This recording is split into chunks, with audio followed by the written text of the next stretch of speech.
Welcome to That Seasonaire podcast. I'm your host Gina. Stick with me as I chat to seasonaires, expats and adventurers across the world, sharing their inspiring stories and interesting insights into living and working abroad.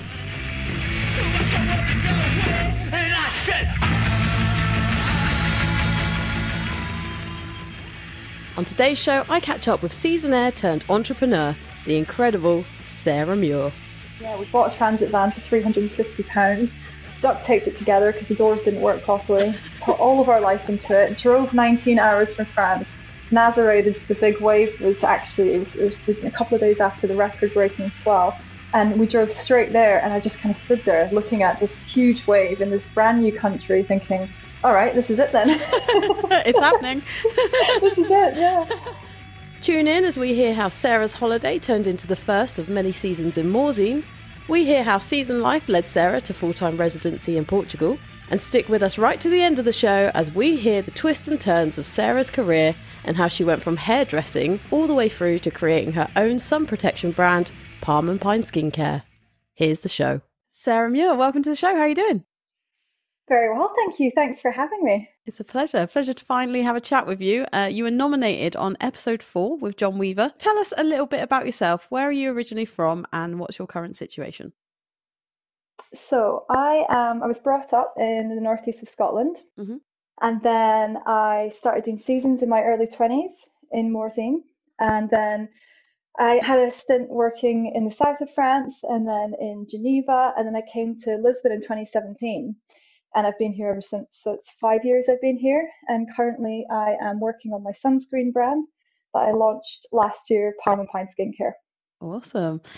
Tell us about your season journey. What kind of sparked your interest into living and working abroad in the first place? It wasn't the kind of usual way into it, actually, because my family don't ski or snowboard or anything. In fact, my parents' description of skiing is they can't think of anything worse than sliding down a hill on 2 planks of wood. So it was actually, it was the summer that got me into the Alp kind of seasonaire lifestyle, because I was 21 and they invited me on a family holiday. So I was like, oh, where are we going? Maybe I'll come. And they said, we're going to a place called Morzine. And I said, well, where's that? You know, never heard of it before.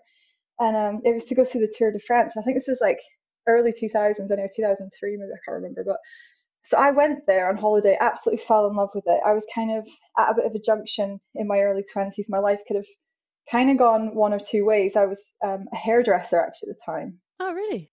So this, going to Morzine really kind of opens up this entire new lifestyle. So we went back the next year, and I went into a bar that I'd been drinking in during the holiday with my sisters, and it's called Buddha Bar at the time. And I said, have you got any jobs? And they said, well, when can you start? And I said, well, now. So I went home, told my parents I wasn't going to fly home with them, and just stayed in France. So that was that was in the summer again. And then they asked if I wanted to come back and do a winter season. So I was like, you're right. Yeah. Never bought a lift pass. And because it wasn't the typical kind of like chalet company setup where you got your accommodation and passes and whatnot, I had to kind of figure everything out from scratch, teach myself how to snowboard. And wow. Yeah, so that's kind of where it all began. So okay, so the original idea was to be a hairdresser. It's a bit of a winding tale, actually. I was originally supposed to go to music school. Oh, really? Yeah. And then I decided that I didn't really want that lifestyle, having to kind of, be competitive, going between job to job and not having that sort of level of certainty. So once I made that decision, there was an opportunity to become a hairdresser, being taught by a woman who's like, at the time she was former Scottish Hairdresser of the Year. It was in salon training, so it seemed like a good kind of, it seemed like a good opportunity to then be able to travel with, actually. That was kind of the main incentive behind it, because it was almost like nomading before the digital part, because I could take my scissors wherever I went, and actually it really helped me during my seasons to kind of fill in any sort of gaps in income. And that's actually what I went on to do after working in a couple of bars. I then set up a little salon in Morzine, and I was doing hairdressing whilst transitioning into business and marketing. So oh wow, it's all kind of makes sense now. At the time I was like, there's been moments from like trying to join the dots between each career move. Yeah, it didn't always make sense, but looking back, everything's kind of led to here, as you say. So yeah, that's amazing. So when you went on that holiday, what was it about Morzine that made you decide to stay? What was it during that holiday that made you think, I don't want to go home? It was just such a lovely way of life, and it was a very different place back then. I mean, as I say, that was kind of early 2000s, mid 2000s. So it was actually, I mean, it's Little Britain now, I hate to say, but at the time, at the time, if you heard a British voice in the supermarket, it was Champion at the time, not Carrefour, and it was like, oh, why are you here? It was kind of, it still had this sort of novelty factor element to it. And when I went back to Scotland, I was actually working in a snowboard and skate shop. And I remember saying to my friends, oh, you know, I'm going to do a season in Morzine. They're like, where's that? Because people were still going to Teen and Val d'Isere or like on Meyerhofen and whatnot. So I think it was, I don't know, it was just obviously the scenery, the lifestyle, the opportunity to kind of learn a lot of the sort of sports that happen there. And yeah, I think that was it really. Because I mean, compared to Aberdeen, it was much more colourful because Aberdeen's notoriously grey and not that interesting as a city, I hate to say. Yeah, and you said there, like, you kind of had it in your mind when you did the hairdressing, that you wanted to take that, you know, that would give you an opportunity to take that with you to be able to travel with a skill. Was it already in your mind back then that you wanted to travel a bit and get out of Scotland? Yeah, I think I always had that part in me. And I think obviously the transition from music into hairdressing, there was the creative element and like working with people and yeah, the mobile element. I guess it just kind of created this sort of foundation. If I got a trade almost, it kind of gave this foundation of being able to then do what I wanted and have the flexibility to earn as and where I, regardless of kind of what happened. And then it just so happened that I went to Morzine. So yeah. So tell us a bit about your first season. You said that you were working in a bar and you just kind of rocked up there and they gave you a job. Like, how was that first season? You were learning to ski or snowboard. Tell us a little bit about it. I mean, looking back, my God, my goodness, I was so young and so naive and so kind of like, How old were you again? I think maybe 21, 22. Okay. I'm 39 now. So yeah, it's kind of funny to reflect on that actually. I mean, I was going into it completely blind. I showed up with the intention of moving in with this person that I'd become really good friends with in the summer. Turns out she met someone in the interseason, decided that I was an inconvenience living with her. So there was all kinds of kind of drama unfolded Oh, around the no. accommodation situation. So I went there to learn how to snowboard because, as I say, I was working in an independent snowboard shop called Granite Reef in Aberdeen. So I already kind of had friends who snowboarded and whatnot, and I was kind of on the peripherals yet to learn. And so yeah, it's just, I mean, it was just an absolutely wild time, like really good fun. Thank goodness there was no social media. I definitely got heavily involved in the party scene, and yeah. That's awesome. And So linked my turns. you did it. Awesome. I did it. And with the accommodation, how did you end up getting around that in the end? Oh goodness. I mean, I think it was, I can't even remember now. This is like really kind of going into the archives, but um, I think, oh, I remember now. There was an Aberdeen crew came over, and I think I just bunked up with them in the end towards the end of the season just to get by. And I had my snowboard stolen as well. It was just like, Oh I'm no. sure there are other people listening who can relate to, you know, those seasons where it's just like, you can't really make it up. But in between that, obviously, there was the glory of learning to snowboard, the meeting new people, living in my first international environment. So as much as of these kind of, and honestly, I think when you're 21, 22, things bounce off you Hmm. a bit more. I think now it would be a bit more, oh, you know, but back then I was like, right, okay, just get by, you know. So I think it was just a case of, yeah, bunking up with some friends and yeah, and I think when I got my snowboard stolen, that was March, end of March, beginning of April time. So it's kind of time to sort of maybe head home anyway. So Hmm. So it wasn't too bad. Not too bad. it wasn't too bad, no. So after that season, what did you do after that? So at the time, Morzine was very much a seasonal place. I would say now it's a town within its own right, as in it's a year-round kind of place. People have definitely moved there, set up, had families, set up year-round businesses there.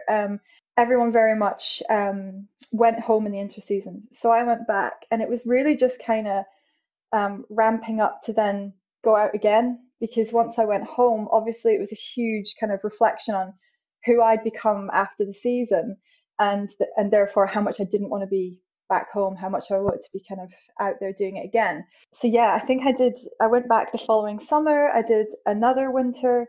And then I think it was after my final season, I got the opportunity to work on the luxury cruise barges, which was a kind of transition people often made in Morzine. They were doing the winter season, and in the springtime and summer they go down to the south of France and become like hostesses on the luxury cruise barges. So I did that, and then I remember coming back to Morzine in the summertime, and it was typically like we get, there are typically very bad summers once in a while, and it was a really bad summer. I wasn't working, and it was like, right, what now? Yeah. And actually, John Weaver, who previously featured on your podcast and kindly nominated me to be on today, I listened to his episode, and he said, I felt like I was becoming kind of stupid, and I was very much, that really resonated with me, because I really felt like I was at the point where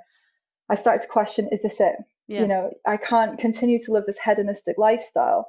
And I thought, right, okay, what now? So that's when I kind of made the first big grown-up decision to make a change. So yeah, you said that John did mention that actually in his podcast, that he was kind of on seasons and he was getting a little bit complacent or bored, I guess is the word, and he did start to feel like he's not progressing. And you said there that you had the same feeling. So what did you do about that? I think things have got to get pretty bad before they get better, and I really was in a bit of a funk, I have to say, because I wasn't working during that last summer, as I say, so I was drinking quite a lot, and just like the party was over. Mm-hmm. So I rode out the season, which is it was a shorter season back then in the summertime, and then I packed up my stuff, went home, and just took a minute to kind of breathe. But it was almost, I've always had this kind of underlying fascination with like business and marketing, and just kind of knew that, for example, with hairdressing, it was never the end. It was always the kind of means to the end. I knew there was always like more I wanted to do, and more that I was capable of more as well. And so I went back to my parents' house. Mm-hmm. So I think I was like, I don't know, mid-20, getting on a bit anyway, but went back to my parents' house whilst I figured it out. And I think it was a Tuesday afternoon. I just pulled up the website of Robert Gordon's University in Aberdeen, and then just bashed in an application. And by like the Thursday, the couple of days later, I'd been accepted into management with economics at Robert Gordon's in Aberdeen. So basically, I did a degree. Wow. Because I was kind of like at the point where I was reflecting on my life choices up to that point. I thought, how many brain cells have I killed versus like, what is my brain capable of? Yeah. So it was like, I was kind of at the point where I was like, let's see what I can do. Let's see what, let's push myself now. And yeah, the opportunity kind of just came together. So it was obviously meant to be. So I started the management with economics course, dropped the economics, did the first couple of years and dropped it, and then went into kind of like more marketing specialism. Mm-hmm. But the overall degree was like mainly at business management, giving you a focus on all elements of the business, through from like corporate finance through to international marketing. So wow. While you were doing your degree, did you stay in Aberdeen for that? That wasn't one where you could go, you can, like an open university type situation, was it? You had to be in Scotland for that? Yes, and I moved home with my parents. They kindly said, well, our contribution, you didn't do the whole going to university when you're younger, so our contribution to this next chapter for you is you can live at home with us, which was very kind of them. So yeah, that was 4 years, because it was an honours degree, and based in Aberdeen. So that was a shock to the system, but also there were very few distractions getting in the way of me really just getting on with it, and subsequently came out with a first class honours, because it was kind of my life for 4 years, and it was just bringing so much growth and development and whatnot that I was quite happy to just get my head down. Yeah, awesome. Just going back to Morzine again, what was the draw? Because you went back, did you say 3 times? You did 3 seasons or 3 years in Morzine? Yeah, and then actually moved back in 2013. Oh, okay. I took my fiance at the time back, and then we actually got married there in 2015. Oh, so wow, cool. So yeah. All right. So what was the draw with Morzine? It's hard to put into words, actually. I think by that point, I'd set up such kind of strong friendships. And then there was obviously the history factor. And there is just something about the place that draws you back in. People either leave or stay. And that sounds kind of obvious, but the people who stay they all stay for the same reasons. It's just something that just keeps you coming back. And there were times where I thought about traveling elsewhere, like going to Southeast Asia and whatnot. And I didn't. And there's been times where I kind of regretted that. But then so the friendships that I kind of established in Morzine, for example, are some of the best in my life now as an aging lady. So yeah. We're So not it's aging, like, Sarah. We're not aging. yeah, We're younger. Come on. as a maturing woman. But I mean, it's just, I don't know, it's just a vibe thing. It's just something about it. I Hmm. probably just use that word, but yeah, there's just something about it. It's like the scenery. I love the kind of, I'm a bit of a Francophile. I really enjoy the French way of life, the food, yeah, it's just, I don't know, it's like coming home when I go back there. And I still go back there actually every January now. The kind of deal I struck with my now husband was, fine, we'll move to Portugal, you get to surf, but I need my mountain fix every single year. So every January I actually go back to Morzine, and yeah, just love it. It's, yeah. That's excellent.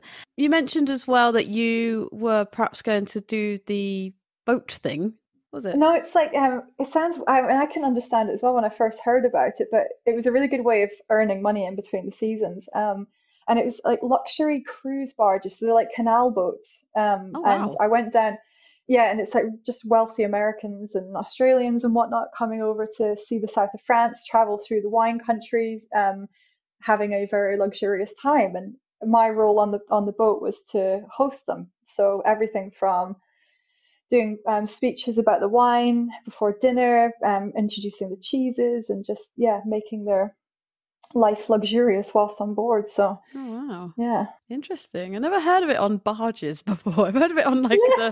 the fancy boats and all the rest of it. But yeah, wow. Cool. Well, actually, usually people kind of do because when you say barge, you think about these big industrial, like, container ship type Yeah. things, but they're very quaint little.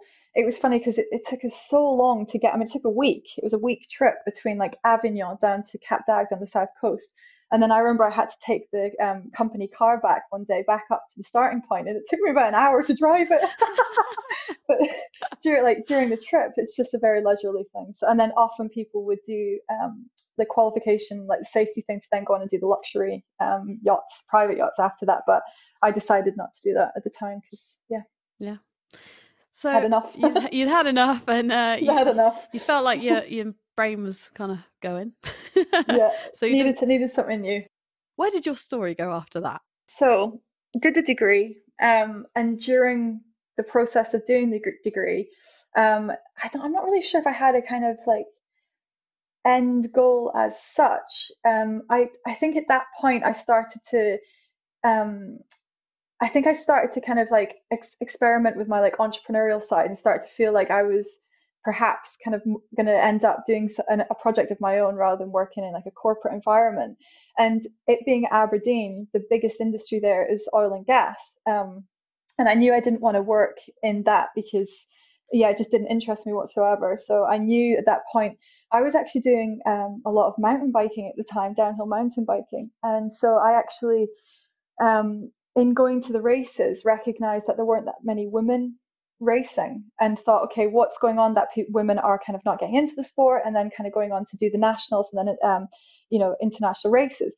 So long story short, I thought, okay, do you know what, I'm going to apply everything I'm learning at university into creating my own event. So I started I think it was actually at the time the world's first all women's downhill mountain biking race, Oh, wow. with proper timing. Red Bull kindly supported it. I had like more Red Bull than I knew what to do with, and had a couple of like grassroots sponsorships to help it get going. And actually, a number of the women who did the race then went on to do the nationals, the national races. So it was a really, really cool opportunity as well to see. Because at the time, I think I started thinking about event management with view to kind of going towards working for the likes of Red Bull. Mm-hmm. So yeah, anyway, that was the kind of first taste of like the entrepreneurial thing, using what I was learning from uni, and then graduated. And during that time, had already kind of decided, right, let's move back to France because the lifestyle, the mountain bike in the summer, road cycling, and then the snowboarding in the winter. So Yeah. once I graduated, Ross, my husband, was fortunately on board with the move. So we just moved straight back to France, to Morzine, and actually set up a kind of different kind of lifestyle then, because by that point it was much more of a year-round destination. And obviously coming back as a non-seasonaire then gave me an entirely new perspective on the place as well, which was cool. Mm-hmm. And then I ended up working in Geneva. I'd started to kind of set myself up as like a marketing consultant by that point. Then ended up doing an internship in the south of France in Nice, working for an agency to further develop my kind of, hands-on skills. Wow. And then ended up in Geneva, and then through contacts in Geneva ended up in Lisbon in 2017. So basically the whole time that I was in Morzine the second time, I was kind of developing myself, like basically shifting careers. I was no longer the hairdresser, although I was still doing that to bring some money in. I was kind of shifting into the marketing and sort of business world. So it was kind of through like opportunities that I ended up going down to the south of France and doing some agency work, and then going to Geneva and having a kind of brief foray, because Geneva is actually in commuting distance from Morzine. So it was kind of a thing. A lot of seasonaires actually, when they'd been there for quite a long time, ended up going down to kind of do a grown-up job, if you like, in Morzine, in Geneva, sorry. And it's like a 90-minute commute, which is beastly, but yeah, doable as well. So I got the opportunity to kind of like, I guess, scratch that itch, working in a big agency and in Geneva with some clients, luxury clients and whatnot, but very quickly realized it wasn't for me. And why was that? It's too constrained. Not enough creative freedom, not enough. And just, I think it's just selling your time for a certain amount of money. I mean, for me, wealth is time, because you can't get it back. So regardless of how much money you make, it was actually, I was making Swiss salary, I was doing all right, but then at the weekends I was blowing it all to compensate for kind of the sense of like not having time to live, which is ridiculous. So then it puts you in this cycle. So yeah, I mean, that's the kind of thing that happened, well, to me certainly back home, when I was in the UK. You are just kind of earning money for the sake of earning money to buy the bigger TV and the better car and whatever. And once you start doing seasons, you kind of see that time is more valuable and that experiences are more valuable, and that that kind of that work to live mentality rather than live to work. So definitely. So after your job in Geneva, what happened after that? So when I was working in the agency, I went out for lunch one day with a couple of colleagues and just happened to say I think Geneva gave me like a taste of city life, but Geneva is a very specific city. It's not Barcelona, it's not Lisbon, for example. I mean, I really did enjoy my time there actually, and I did get to see a kind of slightly a different side to it, shall we say. Yeah. But at the time I was like, do you know what? I feel like I need a city chapter. And I just happened to say that I would quite like to spend some time in Barcelona. Ross, my husband, is not a city guy at all, but he happened to go on like a bachelor party stag do to Lisbon and came back and reported how much he loved Lisbon. So this was quite, I was like, oh, interesting. Okay, maybe this could happen. So I just happened to mention it to a couple of colleagues, and then next minute, a couple of weeks later, my Skype popped up, and my friend said, "Did you mean that? Because I think I might have an opportunity for you in Lisbon." Oh wow! So I was like, "Oh, interesting." So like the following week, I flew out the start of the week to meet the couple of guys that were going to present the opportunity to me. And by the end of the week, I'd resigned from Geneva, and then I started working, flying across, like commuting between Lisbon and France. Awesome. And what were you doing over in Lisbon? So I was basically brought in to help set up an agency for two guys who had two very wealthy men who had a number of their own projects. And one of them was like a big travel app project, and they were looking to build an agency around their projects, because obviously they were outsourcing to agencies and it's very expensive, and they had a number of things they wanted to get off the ground. So I was brought in to recruit and then also manage the digital strategy of these multiple projects. So yeah, it was a lot. And how long were you doing that for? Not very long, actually, not very long. I think we hadn't set up yet a permanent place in Portugal, because at the time it was still a bit unclear, what was going to happen. Mm-hmm. So it was actually it was about 3 or 4 months I did the job, but very quickly I could see that we had, I mean, 2017 Lisbon was very different to what it is now, I have to say, and it was already kind of on the up, and it was already, on a lot of kind of different tech company radars and whatnot, but it was very, very different from what it is now. And so we kind of, in my mind, had a blank canvas. We could really kind of do something super interesting. We had, Swiss budgets. We had, incredible Portuguese team. We had, it was just a really exciting opportunity. But unfortunately, they saw things slightly differently, and we're bringing a lot of very mature Swiss kind of corporate men over. And Okay. yeah, so I just thought, you know what, there's fundamentals that I'm not going to stand a chance of influencing here. So I just thought, you know what, I'm going to go off and build my own dream rather than helping build someone else's. So that was kind of a big, whoa, Yeah. big moment. Yeah. Okay. So that's where you kind of went, that's it, I'm doing my own thing. Yeah, but still moving to Portugal, because by that point we had handed in our notice in France, and we were like, let's just do it. Let's do the Portugal thing. So yeah, we bought a transit van for £350, duct taped it together because the doors didn't work properly, put all of our life into it, drove 19 hours from France. Nazaré, the big wave was actually, it was a couple of days after the record breaking swell. And we drove straight there, and I just kind of stood there looking at this huge wave in this brand new country thinking, all right, this is it then. It's happening. This is it, yeah. Awesome. So yeah, when you left the job in Lisbon, what were your next steps after that? It was a real big kind of redefining period, to be honest. It was like, whew, it was heavy going, because I felt like, if you take it back from like when I joined the degree, the business degree, to the point of where I was at in Lisbon, it kind of felt like dream scenario. It was, Swiss salary, incredible location, opportunity to be quite entrepreneurial, and then to make the decision to stop doing that, I was like, okay, where does this leave me? Like, what does this Yeah. look like? I can't possibly go back to being a hairdresser now. Not that there's anything wrong with that, but I've come too far to then have to go back to kind of what felt like square one. So I just took a minute. I really just took a minute to kind of breathe and figure out, what I was going to do. So I then went back into kind of consultant mindset, which was kind of where I started. So I turned my attention to learning e-commerce and like improving my digital marketing skills and whatnot. And then at the time we were living in Ericeira, which is a surf town, and I was having to use a lot of sunscreen because I'm very pasty. And I was like, I don't want to put this crap on my skin every day. And then obviously living near the ocean, I was kind of becoming more sensitive to plastic and everything. And everything kind of started leading me towards thinking about my own project, which then became Palm and Pine Skincare, which is where I'm at now. Excellent. And yeah, tell us a bit about how the company started then.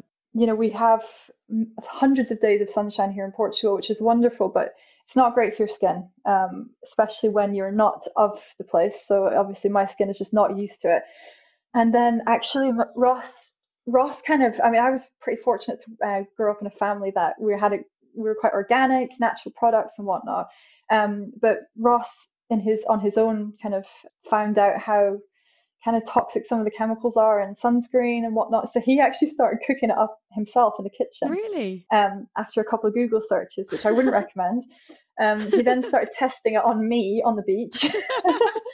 But actually it was really nice because it was kind of, we knew what was in it. And although it wasn't tested properly, Mm-hmm.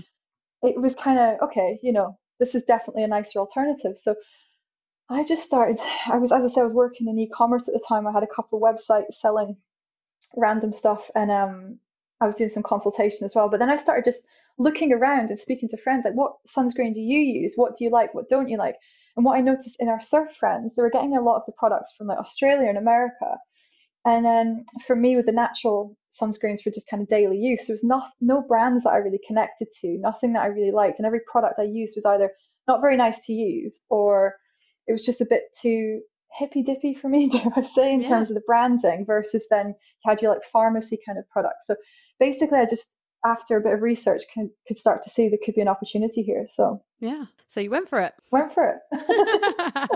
Awesome. So yeah, I mean, because you do kind of get your you can go into a drugstore or whatever, Superdrug or whatever, and you can buy Nivea this or whatever, and you can go to the pharmacy, you spend a lot of money on very, very fancy products. Are you somewhere in between that with your products? Yeah, that's a really good question. Because obviously, I think like supermarket is convenience and it's a lower price point because it's the big companies.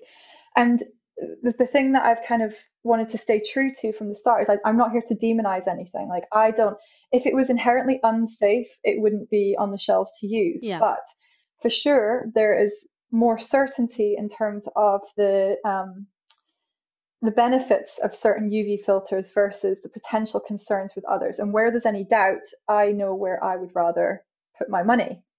And so we kind of see like the supermarket stuff is convenient, it's lower price, it's big, it's higher volume. And then you've got your kind of pharmacy stuff, which then is a bit more like technical and kind of specific and much more expensive for a much smaller volume. Whereas I see our brand as being more like an indie skincare brand. So we're not only about the skincare, we're also about the impact too. So we're kind of got a lot more going on. It's not just about the function of the product, it's about our purpose as a business. So yeah. So where are your products selling at the moment? So we are currently selling online. That's our kind of main sales channel. And then we've been fortunate to partner with some very interesting like travel tourism businesses. And we kind of strategically chose and approached partners who we thought fit with the brand and could really kind of help get the message out for us. So we're in the Riders Hotel in Lax, which was a real honor. Mm-hmm. We are with La Pointe surf camp here in Ericeira, and they're selling into their Norwegian camp and their Alentejo camp here in Portugal. And they want to sell us into Costa Rica and other destinations, but customs processes in these different countries can be quite complex. So that's kind of in progress. And then it's a juice camp, like a juice retreat camp. My friend, her brother-in-law owns that, so she kind of got us in there, which is cool. A really interesting route into the British market, because the destination is Portugal, but it's mostly a British guest there. So, have you had many problems caused because of Brexit? The way I see the business now, it can only get easier, because we actually were due to launch in March 2020. Which was the same time that the pandemic started. And simultaneously, I had to actually fire our manufacturer. Oh, wow. We crowdfunded in 2019, October 2019, and we're really set on a very kind of achievable, attainable timeline to launch in March 2020. So there was that. And then there was Brexit as well. So it's like Brexit is kind of representative of one of the challenges we've had to sort of navigate since launching. And specifically for like Brexit, it was kind of tough because we were having to sort of learn our shipping process anyway, which was all brand new. Yeah. But then we were having to add this new level of learning to do with Brexit.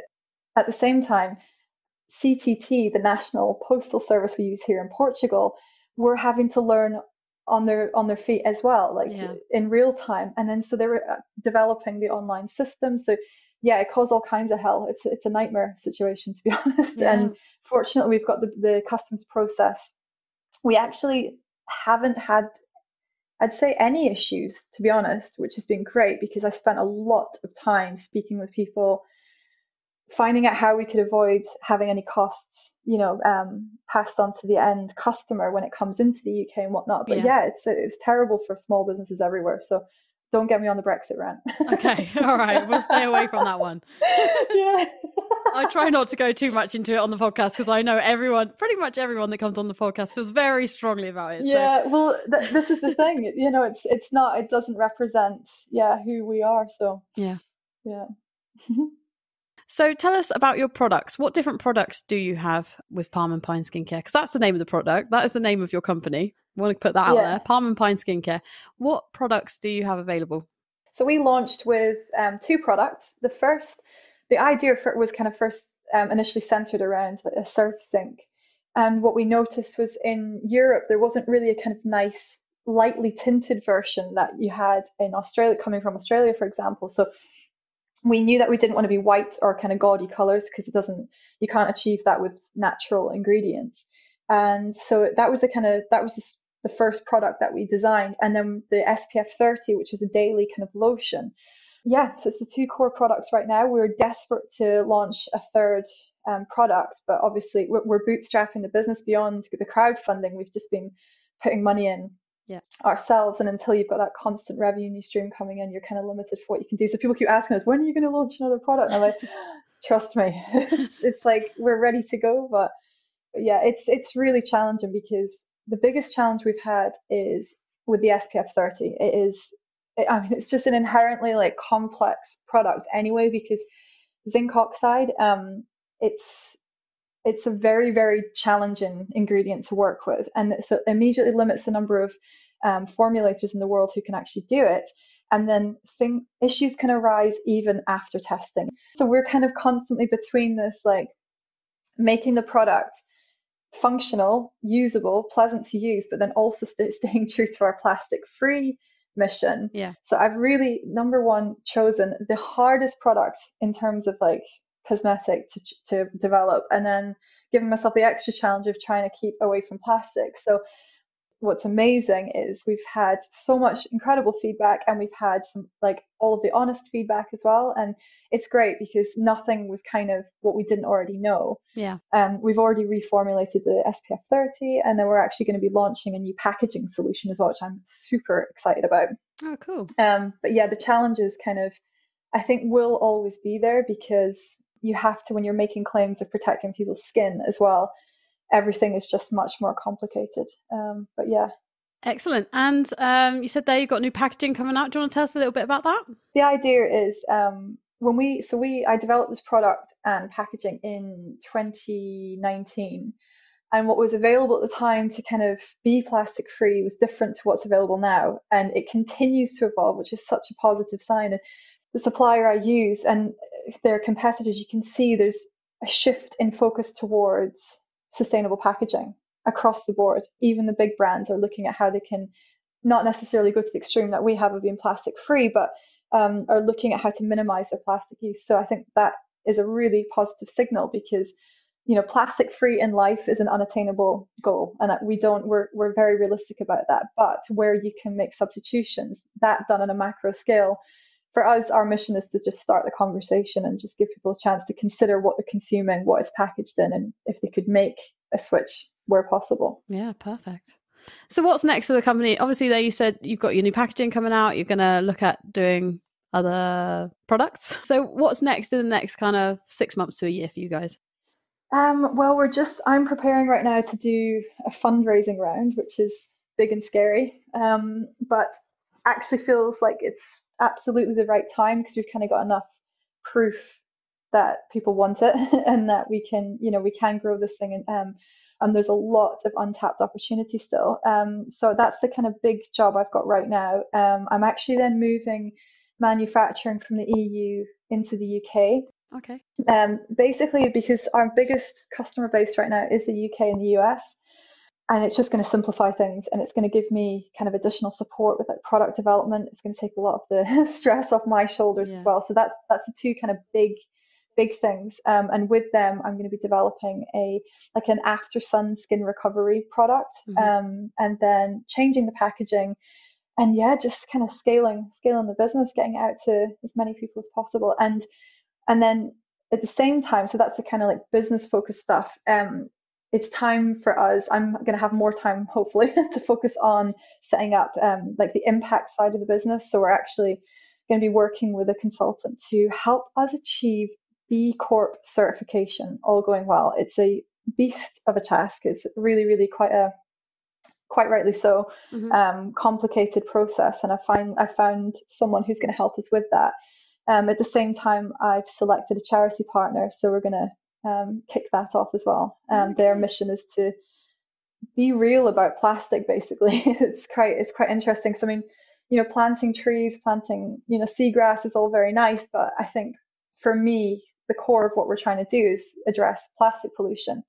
It's not going anywhere, and with rising populations, rising consumption, and there's a lot of plastic waste out there, and rather than drown in it, let's look at how we can use it and reuse it, and also support the people in the third world countries, particularly India, who are on the front line processing plastic that we send there for processing, for example. A lot of them are living in kind of dire conditions. So this company, this charity, is called Repurpose, and they look at the environmental but also the socio cultural kind of impact, the social impact side of plastic. So yeah, I'm looking forward to kicking that off, because I think that's going to really, it's going to kind of bring everything around into a nice loop. So going back, you mentioned there Brexit, Corona. We won't go back into Brexit, but tell us a bit about your pandemic story. Where were you at the time, and just tell us what you were up to during that time. So I was in the thick of the business, actually. And so I was in Sarah in our apartment. Yeah, so we did the crowdfunding. We successfully raised what we needed at the end of 2019. And then I had a 6 month, it was kind of like a 6 month window of getting it all set up and then getting everything produced and then shipping out. So my pandemic experience was basically once I had to fire that manufacturer, that was for quality concerns. It was a kind of fortunate meeting with a cosmetics expert here in Lisbon that flagged some issues. And I just had to take the very difficult decision to pull the plug. And just then it kind of gave me this new job of communicating with our crowdfunders to make sure that they knew it wasn't a scam. This was actually going to come together. So dare I say the pandemic was actually quite, I really hate to say this, because I know it was a really, really horrible time for a lot of people. For me, it gave me the opportunity to kind of hide away and go back to the drawing board, because obviously people had bigger concerns in that moment than where was their sunscreen. So in that time, I just went back to the drawing board and kind of went to find a new manufacturer, had to start completely from scratch, then built the website, for example, did a lot of, I'd been procrastinating on that for a long time, but because there weren't any social distractions or, any of the kind of normal routine stuff that I had to deal with, a lot was achieved in that time. And that was actually during that time that I connected with John Weaver when he was still in America. And I think at the time they'd already started putting things into place to come over to Portugal. And he was just really interested in palm and pine. It just became a really good soundboard and contact and support, actually, as I kind of navigated my way through it. And then obviously when he moved to Portugal, we'd already kind of established a really nice friendship and had a lot in common in terms of marketing and the business interests and whatnot. So yeah, I was very grateful for him during that time, actually, because he gave me a lot of validation that it was worth carrying on, because that was kind of the first moment I thought, is it worth it? But it very much is. Yeah, good. Yeah, no, he's a really inspiring guy, and I was really grateful to have him on the podcast during that episode. He really kind of shed a lot of light on a different way of thinking about seasons, for sure.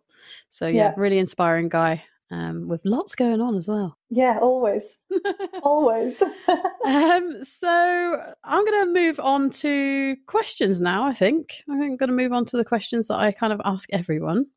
My first question is, if someone was planning to do only one season, where would you recommend them to go and why? Okay, so starting with, I think there's a reason Morzine's as popular as it is, because it's really easy. It's a really good connection from the UK. And actually, I remember when EasyJet started to kind of rise to fame, that was definitely a shift, because it opened up, actually, which is really nice, it opened up winter sports experiences for a greater range of people, with affordable travel and whatnot. So there's the convenience there. And I think also people realize that, Teen is I think it's a 3-hour transfer from Geneva. So it has the kind of proximity, easy connection. There are a lot of British people there. So, I know people who've lived there for a long, long time, don't speak any French, which is fine. But my point is you can kind of, you can get by. And the snowboarding, skiing is really accessible as well. So that's kind of the obvious one. However, last winter, we went down to meet John and Marika, his lovely wife, in Meyerhofen. Yes. I was like, wow, this place is amazing. Really, really fun, super fun. I'd say more affordable in some ways. We were there for a week's holiday, so I can't really kind of fully comment on it, but man, it was really fun. I loved it. So, and I kind of like, so I'd been to Austria in the summer times with mountain bike, and I'd gone to see some mountain bike races, World Cup races in Schladming and Leogang. Mm-hmm. And I knew that, so I knew I loved Austria. I'd experienced it before, but in the summertime again. So to see it, to be there in the winter last year was really fun. So, and it's interesting because a lot of my friends were either in Meyerhofen or Morzine. Yeah, So it seems to be a bit of a theme. Yeah, I've noticed that. Yeah. Even with the podcast, even with the people that I've interviewed, there seems to be this kind of toing and throwing from Morzine and through Morzine and Meyerhofen. So throughout your seasons, you did, not just through your seasons, actually, throughout your travel journey, you did various different jobs there. Can you tell us your best and worst jobs from all your different employment over the years? I mean, best job, I would say, I mean, I'm kind of really loving what I'm doing right now, but I think that time in, oh no, do you know what? Actually, the best time was, it was called the Ridge Hotel in Morzine, and we had such a good team. And like one of my best friends was my manager, so that had its ups and downs, but that was really, really good fun. That just felt entirely fun. Yeah. Yeah, really fun. I think worst job, I think I honestly, I was quite conscious of the jobs that I took at all times. So I can't say I really disliked any. I'd say that the hardest times probably came when I was doing the barge work, because it's like you're up before the guests, and but then it was also some of my like most fun memories. So yeah, I really don't think there's been a bad job there. Oh, do you know what? Actually, I did a bit of chalet cleaning. That was awful. Yeah, I take it back. That was not fun. Okay, so chalet cleaning not recommended. Yeah, that was kind of more to like help friends out, and I was like, oh God, I don't want to do this. No. I'm not above cleaning by any means, but some of these chalets are just massive, and yeah, it's just not for me. No, but fair enough. What's the best place you've ever visited and why? One of my favorite places, I would say, is actually San Sebastian, and I just love it as a place, and I love the food there is insane, the pinchos. And actually, we tend to Where stop. is San Sebastian? Sorry, it's in the Basque Country, so in northwest Spain. Okay. Spain? Yeah, northwest. Sorry, you're testing my geography. It's up there. I got no idea, so I'm relying on you here. And I think the other reason I like it is because it's generally kind of where we stop off when we're driving back to Morzine, back to France in January. We kind of break up the journey there. So yeah, the food's really good. Yeah, I love it. Oh, cool. That's up there. Lovely. Okay, this is an interesting one because you spent year round in Morzine and now you're in Portugal. So what do you prefer, winter seasons or summer seasons? I think winter. I'm a winter girl, yeah, for sure. But I mean, summer in the Alps is such a magical time, and if you haven't experienced it, then make sure you do, because it is just gorgeous. And just seeing how the landscape and nature recovers from the winter, and doesn't only recover but comes back so abundant and beautiful. I think that's always kind of blown my mind a bit, and I think that's something I do miss in Portugal, is seasons, because as I say, we get about 300 plus days of sunshine here. And a lot of people like that, but I do like my cold, dark, wintry days as well. So I'm going to go with winter. Lovely. Excellent. And when was your favourite season and why? My favourite season was my second, which was my last winter season. I was working in that Ridge Hotel, and it was just great fun. Just such a good group of people, had a really good crew, really good fun. Yeah. What job were you doing in that hotel? I was doing waitressing and bar, so service again, and a bit of hairdressing on the side. Excellent. That's such a good skill to have. I wish I had done that. So Never too late. I know. I have thought about it several times, actually. I trained as a junior hairdresser for 7 months, and then I was like, I don't want to wash hair and sweep up hair and clean anymore. So it kind of put me off, but I was very young at the time. I think now it'd be a very different story, but yeah. Yeah, it's funny that, isn't it? Yeah. Maybe one day. We'll see. So where's your favourite place to snowboard? So I've snowboarded. Where have I snowboarded? I've snowboarded in Meyerhofen, and I've snowboarded in Morzine. I've definitely snowboarded other places. Scotland, actually. In fact, what we're talking about, last year I snowboarded Portugal. What? And I have to say, yeah, believe it or not, in the north, it's called Serra da Estrela, and it actually has an altitude of 2,000 meters. Who knew? No way. And I knew there was a resort. I mean, it's very much coming from Scotland. It is it's basically if you know Scottish resorts, it's like the Left. It's so tiny and hilarious, and it's all button toes, which scared me because I haven't been on one of those for a while. Yeah, so we got I got a notification from like snow forecast or something, and I thought, you know what, I think we'd had a few wines and we're like, come on, let's just pack the car up and just go check it out. So we drove a few hours north and yeah, snowboarded Portugal. So I think actually, yeah, that's probably my favorite place I've ridden because it was just so random. Yeah. And it was really fun. Totally different experience. That's so cool. Awesome. In your opinion, what's the best thing about season life or being a seasonaire in general? I think it's kind of, for a lot of people, the first taste of freedom and first taste of living like away from family and, you know, familiarity and living in an international community. So I think if I have children, which, that I would 100% encourage it because I just think the life skills and what you learn whilst doing it is just, yeah, amazing. Can you tell us about a challenge or difficulty you faced during your season journey and what did you learn from it? Oh, there are so many actually. I think challenge or difficulty. I mean, I had accommodation challenges, and I think what I learned from it is just like everything works out. You know, I think it was kind of early lessons and like, you know, things may not always go to plan. And I think another challenge was kind of more mentally because you kind of like you go to do a season and it's like for everyone back home, even you know parents and whatnot, you're off living the dream, but actually very quickly living abroad just becomes like everyday life. Yeah. And so, you know, I think the first realization of that, like you're gonna get days where you don't feel so happy or you don't feel so good and you fall out with people or there's accommodation stuff or there's just the normal kind of life stuff. So like, and you know, wherever you go, there you are kind of thing. So it's like, I think that's kind of adjusting to that concept. So, you know, you'd speak to people back home and they'd just be thinking you're off just having the best time all the time, which, you know, it was a very fortunate position to be in. But I think, yeah, you just kind of learn a lot about yourself during the process as well. Excellent. And what's one thing you wish you had known before going on your first season? I think the difference between like working for like a chalet company versus working for like an independent business, because even though I was working in a bar, I didn't then have like a crew to go home to. Like I wasn't living in a shared chalet or whatever.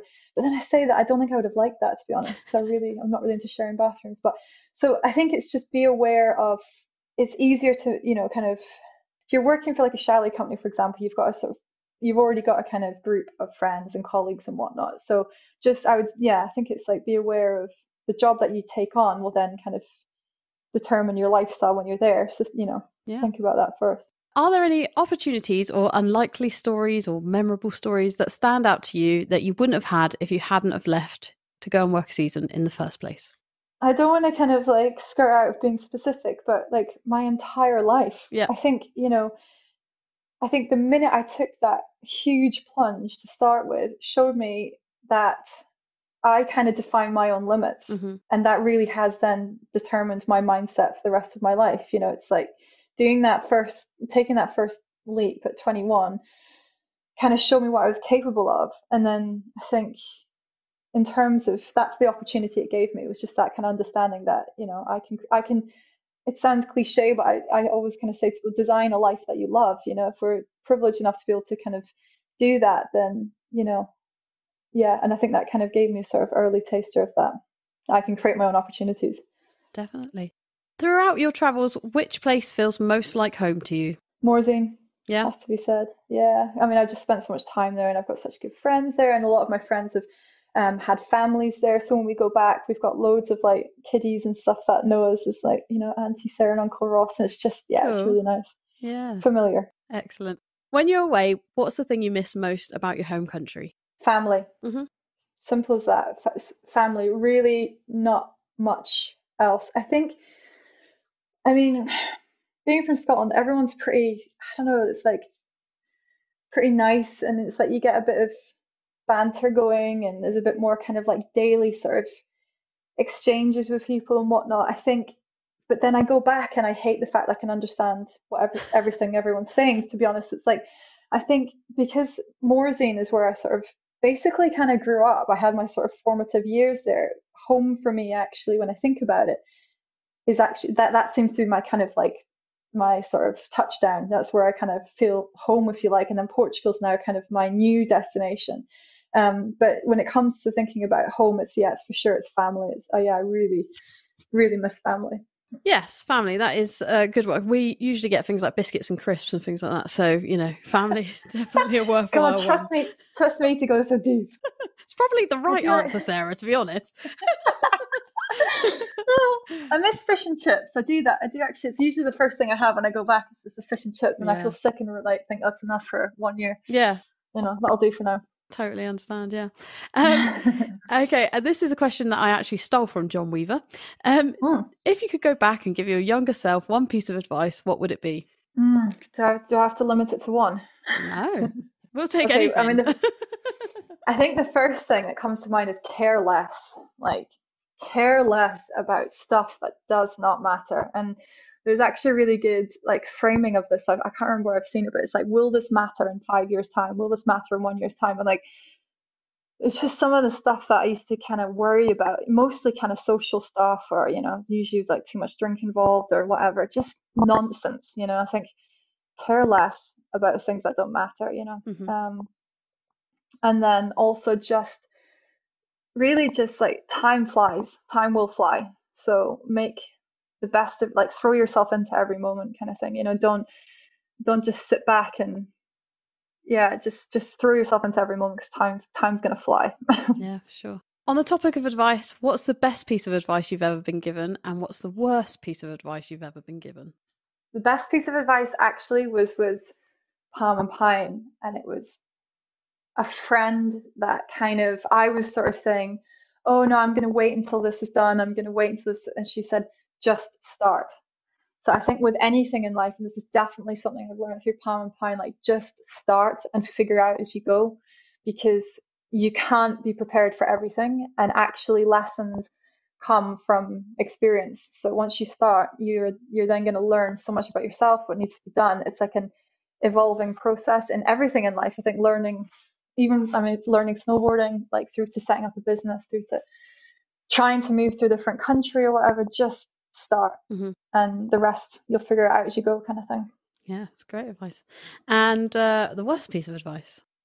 If I think about the worst advice, it's usually been around, it's actually usually from someone you can tell that they're kind of projecting their own fears. Like, so if you're saying, oh, I'm going off to do this, they'll then, rather than give like specific advice, they'll just kind of question your choices, which then sort of, it kind of says more about them than you, because you're sort of setting yourself up to take this risk, and it is usually to do with like security versus kind of taking a choice to go off and do something that represents less stability, but all of the other amazing things that come with that. So I'd think it's like less about specific. I'm getting some pretty sketchy advice right now from like tech bro types, as I'm kind of going towards like raising money for Palm and Pine. My first contact with people having these kind of conversations were these kind of like tech bro types, dare I say it. And some of the advice I've had from them, it's been pretty like, I'm just gonna move on from this. Take that with a pinch of salt. Take that with a pinch of salt, but thanks for your time. Appreciate it. Awesome. So we talk a lot about mentors on the show. Did you have any mentors who helped you along in your journey? Yeah, definitely. Definitely. I remember there's a kind of quite an interesting relationship I had as I was, as I say, when I was doing my degree, I was still hairdressing to kind of finance and contribute to my parents during that time and whatnot.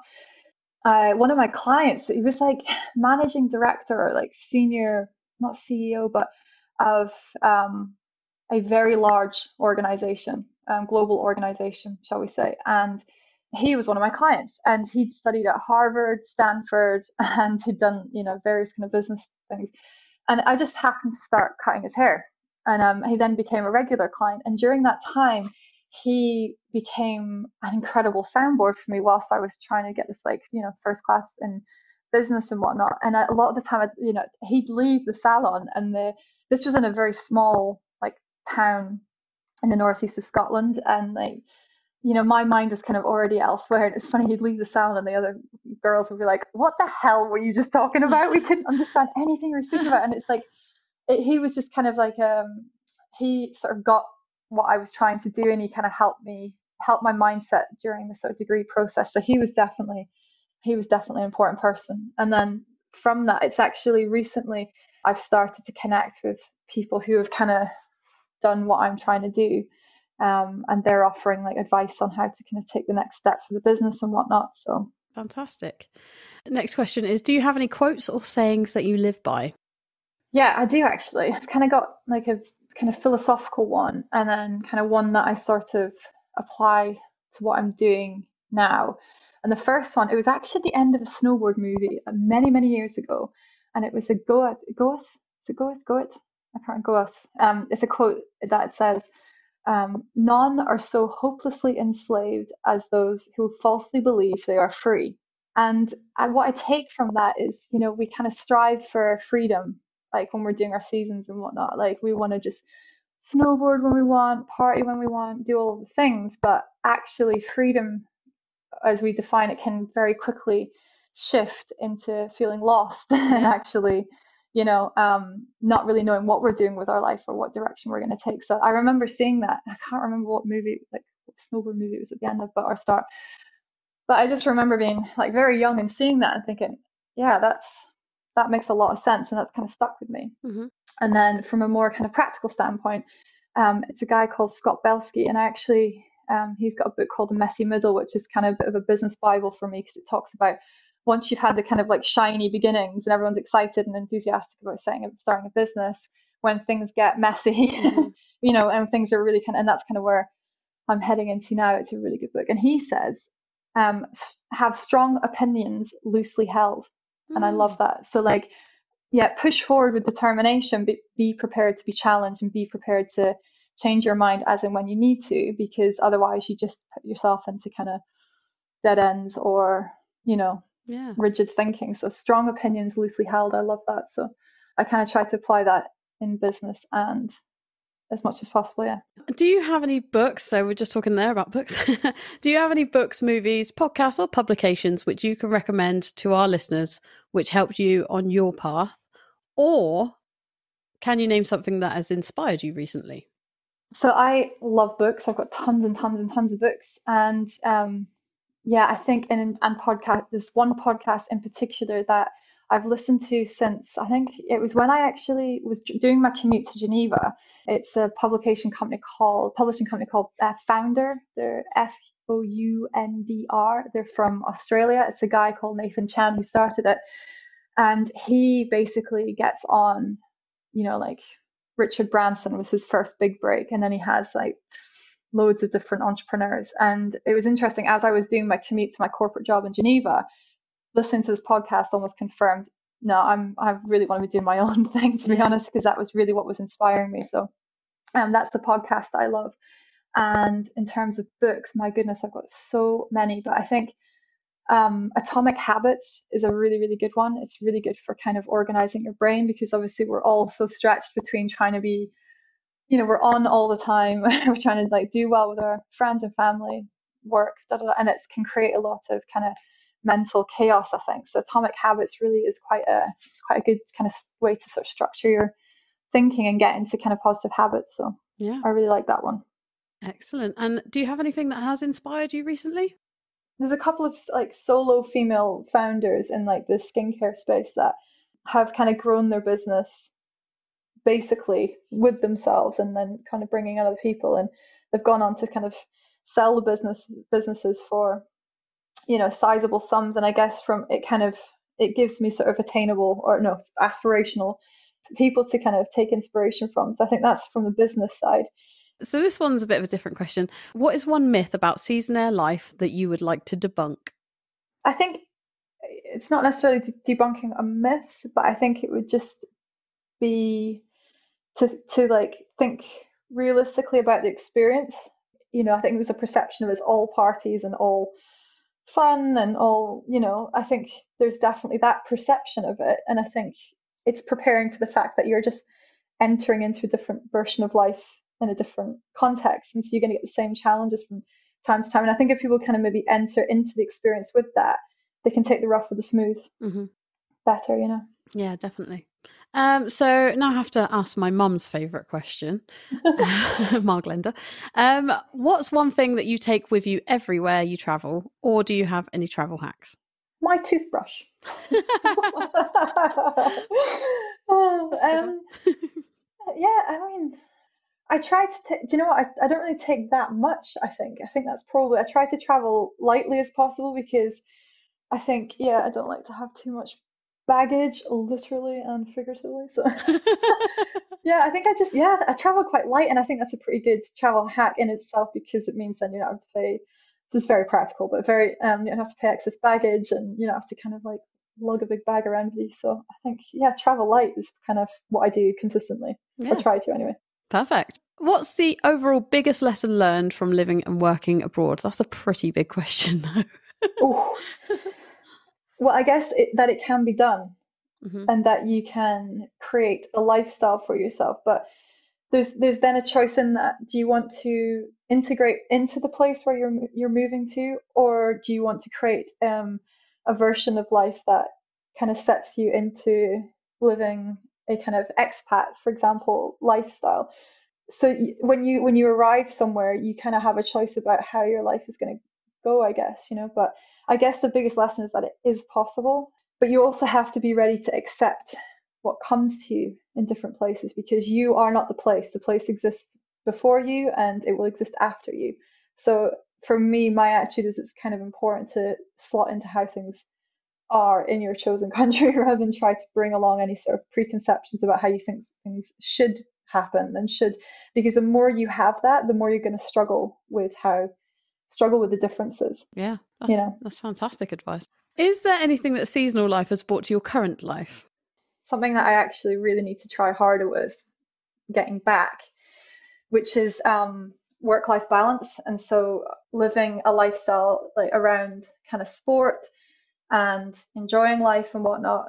I kind of got a sense of that on my seasons, but right now I have to say I'm living a pretty intense life with the business and whatnot. So it's something there to kind of finding a balance between work and pleasure. It's like it can be the extreme on seasons, but I'm kind of almost in the other extreme right now of like working all the time. So I think it's just having an awareness of that. Maybe that's definitely something that you kind of pick up in seasonal life. If you hadn't have gone and done your first season, what do you think you'd be doing right now? What would I be doing? Oh my goodness. Do you know what? I may have seen more places. Maybe I would have traveled more, because there is a kind of vacuum effect of like, familiarity. Yeah. So obviously doing seasons in Morzine, once I kind of fell in love with the place, made friends there, maybe that kind of limited how many other places, I would have traveled to in my 20s, but I would have definitely done the travel thing. I would have definitely done business marketing, entrepreneurial sort of stuff. Mm-hmm. That's probably the two things that I kind of, but what specifically? I'm not sure. Yeah, interesting. If you were in my shoes, what's one question that you would have asked that I didn't? I guess if you had the chance, would you do it all over again? Mm-hmm. Maybe. And would you? Yeah, but I'd like to do it. I'd like to do it as like a girl in my early 20s with some of the kind of like, I don't know, confidence I guess I have now, or self-assurance that I have now that I didn't have then. So yes, I would. That's really cool.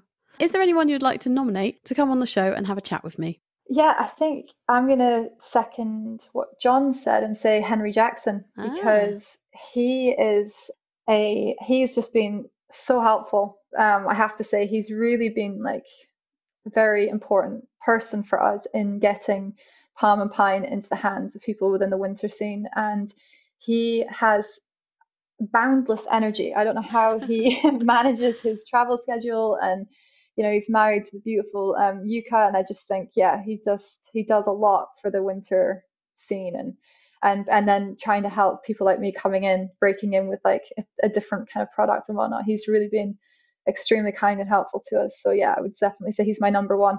And number two for Morzine, I was thinking about this actually. I think John kind of touched upon it on his podcast when he was talking about the kind of lifestyle you have on seasons, and it's a choice whether or not you kind of go down the route of the partying and like continuing with the hedonism or you kind of pull yourself away from time to time and start to evolve. And I think the thing that all of these resorts have in common is they've got people who kind of find themselves there and people who kind of lose themselves there slightly as well. And I've seen like from my very first season, and actually I knew of him from back home in Aberdeen, the kind of dry slope snowboard scene there, and then the Scottish snowboard scene. A guy called Duncan, and he was on my first season and met his now wife, and they have 3 children now, I think, Amy, and they set up. So they were just, yeah, seasonaires, snowboarding all the time, having a lovely time, having a great old time, like we all were, as we all were. And they went on to set up Treeline Chalets, which is, I think, could easily be Morzine's biggest, well, one of the biggest chalet companies. So they've really transitioned from Seasonaire into like making a life for themselves in a ski resort. So they're definitely a good, interesting reference point in Morzine from a success standpoint. So I've only actually been to Morzine once, and I stayed in a Treeline Chalet. So there we go. how interesting! Yeah, they're really, yeah. It just shows like, and as I say, they've kind of started a family there. They've got boys in school, and yeah, they've really kind of managed the Seasonaire to like grown up life, really kind of really successfully. So nice. Okay, cool. So hopefully you can put me in touch with Duncan and we can get that set up as well. Yeah. So what's next for you, Sarah? I mean, my focus, like work-wise, is Palm and Pine. We're coming into the winter, just try and get it into as many people's hands as possible because, yeah, it fits in your pocket and it's the best thing for your skin when you're up the mountain because we need to protect our. We came up with a campaign last year. Goggle tans are out, skincare is in, sunscreen is in. So we're on a mission to kind of, yeah, just get into more people's hands this winter. And then, yeah, I'll be focusing on Palm and Pine for the next few years for sure. At the moment, we're just getting ready to go back to Scotland for Christmas and then spend my month in January for the winter. And then, yeah, we'll see what next year brings. What's your top tips for avoiding getting burnt on the mountain?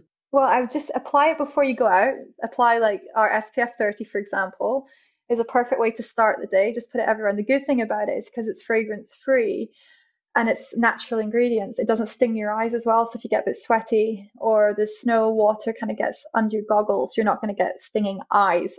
So that's a good way to kind of start. And then just take like the SPF 50 tin, for example, you'd use throughout the day on your nose and your lips. And you can get them both from palmpineskincare.com, and please do follow us at Palm Pine Skincare on Instagram. Perfect. And yeah. Wonderful. Can you give us just one parting piece of advice for anyone thinking about becoming a seasonaire or starting a new adventure? Just do it. Don't think about the like what if element of it. Just do enough research to kind of get yourself there. Think about what kind of lifestyle or what kind of job you want to do when you're there. That could be working for someone, or it could be, doing your own thing. And I think that's the difference between now and when I started. Like, you've got the digital kind of nomad element. So you've basically got income at your fingertips technically. So yeah, research the place, and I think get recommendations because every resort is very different. And obviously, again, you've got the kind of cultural side, Austrian culture, French culture. Yeah, but just try not think about the what ifs too much because nothing's permanent. So you can go, you do a month, you do 2 months, you do 3 months, you leave when it doesn't feel right anymore, or it could completely change the direction of your life. So just do it. In the words of Nike, apparently Nike, according to yeah, John clarified that one for us. Nike, yeah. Not Nike, Nike. Exactly. Yeah. Awesome. Sarah, thank you so much. It's been an absolute pleasure to catch up with you and have a chat. We finally got around to it. Best of luck with everything with Palm and Pine. And yeah, hopefully we'll catch up with you again in the future sometime. Thank you so much for having me. It's been an absolute pleasure. Thank you. That was awesome. What an inspiring lady. Thanks again to Sarah for coming on the show today, and check out the show notes below for a link directly to the Palm and Pine website. Don't forget to head over and give us a follow on Instagram at That Seasonaire Podcast. And if this is the first time you stumbled upon the show and you like what you hear, then why not head back for our previous episodes, as there's plenty more where this came from. As always, thanks to Mike at Mike's Sports Bar for the studio space, thanks to Mondo Wave for the music, and thanks to you guys for tuning in. See you all again next time.